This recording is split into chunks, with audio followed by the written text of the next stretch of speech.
Dans le Seignan, la communauté de communes vient de signer une convention avec les bailleurs sociaux pour réserver des logements dans les futurs programmes d'habitat sociaux aux personnes âgées afin de favoriser leur maintien à domicile.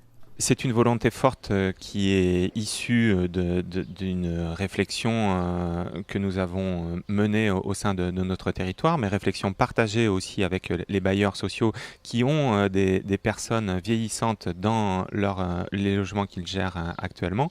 Nous nous rendons compte que sur un territoire, en particulier dans la partie rurale du Seignance, des personnes âgées vivent dans des maisons qui ne sont plus adaptées à leurs problématiques de mobilité, tant à l'intérieur du logement parce qu'il y a des escaliers, les logements sont trop grands, qu'à l'extérieur du logement parce que ces logements sont isolés.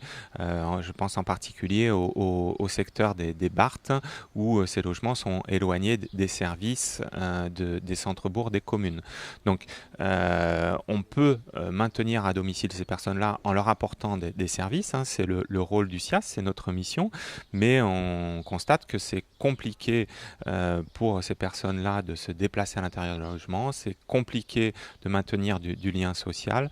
Donc l'idée, c'est que ces personnes viennent habiter dans des logements adaptés, plus accessibles et mieux placés par rapport à leur vie quotidienne. 24 logements, soit 6 pour chacun des 4 bailleurs sociaux, vont être destinés aux seniors du Seignan dans les 5 prochaines années, un premier pas pour la communauté de communes. On poursuivra autant que nécessaire cette démarche, mais en sachant que l'idée, c'est, avec ces bailleurs sociaux, d'aller répondre à des besoins un petit peu plus spécifiques en matière de dépendance et en apportant d'autres services dans le cadre d'autres programmes co-construits avec ces bailleurs. Nous avons commencé à travailler sur 3 projets.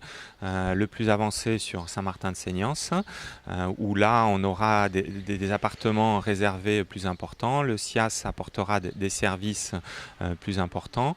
Nous avons à une échelle un petit peu plus supérieure, on commence à travailler à Saint-André-de-Seignance sur une résidence autonomie, cette fois-ci avec XL Habitat, et puis dans un horizon un petit peu plus lointain avec le col à une résidence, on va dire, senior en version sociale avec des services de proximité.